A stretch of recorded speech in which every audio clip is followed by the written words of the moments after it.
Linda Chavez. I hope you've enjoyed Created Equal, the last in the Free to Choose series. Joining Dr. Friedman to discuss the concept of equality are Thomas Sowell of the Hoover Institution and Michael Kinsley of the New Republic.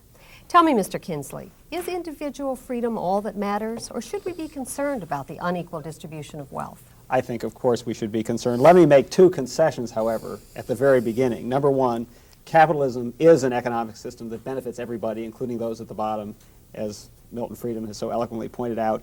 Capitalism requires incentives. Incentives necessarily imply some degree of inequality. Second of all, as was pointed out towards the end of the show, even apart from economics, radical leveling experiments have been disasters for human freedom, Pol Pot, Stalin, and so on. Having made those two concessions, I do not think you have therefore said that the government has no role in promoting equality. Much of the inequality we see around us cannot be explained as capitalism working its will in textbook circumstances. Some of it is just luck, the most boring example being inherited wealth. Some of it is the result of economic activity that is capitalist but is not really productive. I think even Milton Friedman would concede there is that category. Some aspects of investment banking, Leap Up is the obvious example from the 80s. Some is the result of government policy, for example, auctioning off valuable television licenses. Secondly, meritocracy. Let's talk about... You mean not auctioning off television licenses? Not auctioning, of course, giving away television licenses. Right. Even when capitalism is working in the textbook way, increasing everybody's wealth, much of the qualities that are being rewarded there are essentially innate. And the term meritocracy really disguises that and implies that intelligence, talent, such as the students of the Yehudi Menuhin School, are exactly the same as hard work and initiative. And it seems to me those are very different categories of reward. So because of that, I think a certain amount of government-induced redistribution is not a bad idea. But is it really redistribution, or, Dr. Sowell, is it putting people at the starting line, as Dr. Friedman said? Well, I'm still trying to see the connection between what he said before and what he said at the end. No, what the government is trying to do is to set up programs justified on the assumption that they are equalizing. I think the crucial thing is that when you try to create this equality, you don't create the equality, you create something else.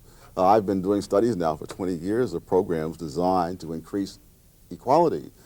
They increase inequality because even when the programs are designed for disadvantaged groups, they help the affluent members of disadvantaged groups, while the lower members of those groups fall further behind than ever before. And not just in the United States, in India, to some extent in Malaysia, the very same thing is happening. But would you say that that is a theoretical necessity, or is that because of these specific programs being badly designed? Mr. Friedman, Dr. Friedman. Name a well-designed one. Yes. Well, you designed one, the negative income tax. I did not design that in the sense in which you mean it. I favor the negative income tax as a way of getting from where we are now to where I would ultimately like to be. It's a less bad alternative than our present mess. But it's not in and of itself a good alternative, no. But you wouldn't favor it, but it would not, it seems to me, suffer from the defect that Professor Sowell sees in the welfare programs we have today of large bureaucracies of inadvertent beneficiaries and so on and so forth. And it would, seems to me, be possible to redistribute wealth. But is it a good idea to redistribute wealth? It is possible to redistribute wealth. The question is whether in the process of distributing wealth, you don't inevitably accompany it by side effects, which have the characteristic that they make things worse rather than better. Because what happens every time you go to redistribute wealth, you establish a pie there for somebody to grab. And there are lots of people around trying to grab them. And they are going to go down to Washington or to the State House or wherever it is and work and try to convert that program into one which, although it started out fine, almost all of these welfare programs that you and I now regard as having bad effects started out fine. The new broom sweeps clean. I wouldn't necessarily concede that every welfare program we have now has entirely bad effects. Doesn't have an entirely bad effect. Or even primarily bad effects. Well, name one which my on the whole... the Head Start program is a great success. Now, does that come under, maybe that comes under your category of equality of opportunity rather than equality of result. But nevertheless, it is a major government program that is taking tax money and spending it on poor people. I think that if you're going to say the government should do things of that sort to help people to help themselves to rise up and meet some standards, whatever the theoretical objections might be to it, I think that the political objections are relatively minor, that very few people would argue against that. The polls that I've seen suggest that almost every segment of the society would support it. Now, Well, then why is it that even today, 20 years or 25 years after it started, Head Start is only available to a small fraction of the people who qualify for it? Thank you. That's our whole point. Because that isn't the kind of program that can get political support. That isn't the kind of program that brings the fancy paid lobbyists down to Washington. But no, if you look at no, what surely- government spends, look at what government spends, and ask yourself how much of it can be characterized as being spent for purposes that you would regard as desirable. Oh, I think you're absolutely right that the government redistribution programs very often redistribute from the worse off to the better off, or from the middle to the middle. Social Security, Medicare, the Farm Price Support Program is obviously an egregious example of that. But surely it is conservatives and Republicans and people who consider themselves allied with Professor Soule and Professor Friedman who prevented the expansion of the Head Start program. I doubt it very much. What I think prevented the expansion of the Head Start program was the ability of the people for these other programs getting in first. Let me illustrate very directly about the kind of people you represent. The worst program from the point of view of taking money from the poor and giving it to the rich is none of those you mentioned. It's higher education in the United States. There's no program in the United States that so clearly taxes the poor to benefit the people of the present rich and of the people who are going to be I mean, the rich. student loan program. It's not only the students, it's state universities in every state. It's total government spending on higher education, whether in the form of so-called loan programs, most of which are grant programs, or in the form of straight. Now, have you had any, let me ask you, which lobby has been more influential? The lobby in favor of expanding that program, or the lobby in favor of expanding the Head Start program? Well, yeah, I'm going to dig myself into a hole here, but how far do you push this logic? Do you put why higher education and not secondary and primary education? I agree on secondary. I'm in favor of, I think the same thing is true in secondary and primary, except that secondary and primary, from a redistributive point of view, is not as bad. Because everyone goes. That's Just right. about everyone goes. And it's compulsory. Personally, I'm in favor of privatizing secondary and primary and ultimately getting rid of government subsidy, except, and here I would agree, and here I'm going to go to your side, that I would agree that there remains a residual necessity of providing for the children whose parents are, for whatever reason, not in a position to finance their schooling. Well, let me, go ahead. But, you know, I don't think it's accidental that the emphasis has been at the higher education level when it comes to money. Again, if you look at other countries, you see the same thing. When they say they're going to help the poor and the downtrodden in India, they do it by allowing preferential admission to medical schools. Well, these people out there in the villages who don't have enough to eat are not going to go to any medical schools. That they always start at the top, that they want to give out the goodies that have the prestige and the visibility. They're not interested in raising the test scores, you know, in some Harlem school. Well, surely, would you say that you would prefer it if society did not offer an opportunity for higher education to everyone, whether they could afford it or not? Or would you prefer some other system of accomplishing that goal? You've evaded the question. What's a society? What you really mean is, would I prefer it that government not offer? That's And right. the answer is yes.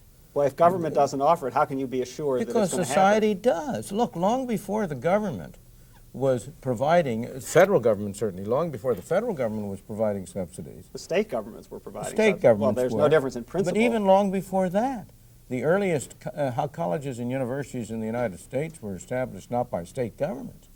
Harvard, which you went to, was established by no, private people. That was not an opportunity to go to Harvard is not universally available.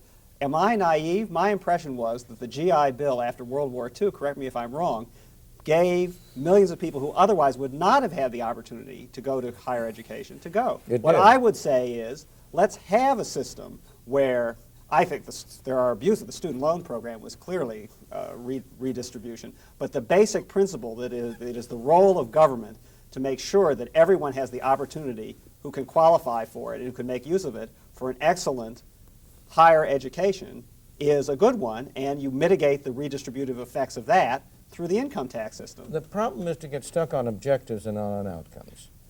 Of course, that would be a desirable outcome. It is desirable that everybody have the opportunity. I'm not questioning that, provided he's willing to pay for it, either before or after. I do not think there's any justification whatsoever for people who do not go to college subsidizing people who do. Well, surely, I mean, I think if you want to set up a system where you can, you loan the money, you pay it back over the long run, I think that's fine. Surely, a progressive income tax system roughly approximates precisely that system. The people who go to college have higher opportunity, they end up making more money, and under a progressive tax system, they will therefore pay more money over the course of their lives to the government, which will be used to fund this system, among other things. You mean a so you sort of reinvented the wheel here, it You seems mean to a me. graduated income tax system, because what's called a progressive income tax system is not progressive at all. If you look at the actual payment of taxes by the populace, it is not true, fortunately, I would say, that higher income classes pay a higher percentage of their income. I'm with you on that. You're arguing my side of the fence once No, again. but each time you Yeah, see, but you look forward in hope. Yes, in other words, you keep telling me how these are wonderful ideas. It's just that they never work out in practice. It's like the Marxists who were telling us that Eastern Europe wasn't really socialism. Nothing that ever existed on this earth was ever really socialism. It's only in their imagination. At some point, you have to ask yourself, could it be that this principle cannot work out in practice with human beings as they exist on this planet? Let me say two things to that. Number one, I'm certainly not saying that it never works out in practice. I think that, for example, the University of California higher education system is actually one of the jewels of Western civilization. I've taught in that system, and Do you really wish it didn't exist? Yes. Well, You mean it's a jewel of the Western civilization that California, which has the most extensive state system of schooling in the country, should have a smaller fraction of youngsters of the age of 60, of the appropriate age, graduate from college than the average for the country? That's a fact. Why is it a fact? Because they're spending too much on Berkeley? Is that No, because the kids who go to California's universities and colleges drop out. 50% of the people who enter as freshmen in UCLA drop out before they graduate. And why? Why? Because this is a state system in which you have entry is essentially widespread and free, and the result of it is the quality of the schooling that is given is very low. It's a place where people go to have a good time, not to have an education. It's a nice interlude between high school and the real world. And it's because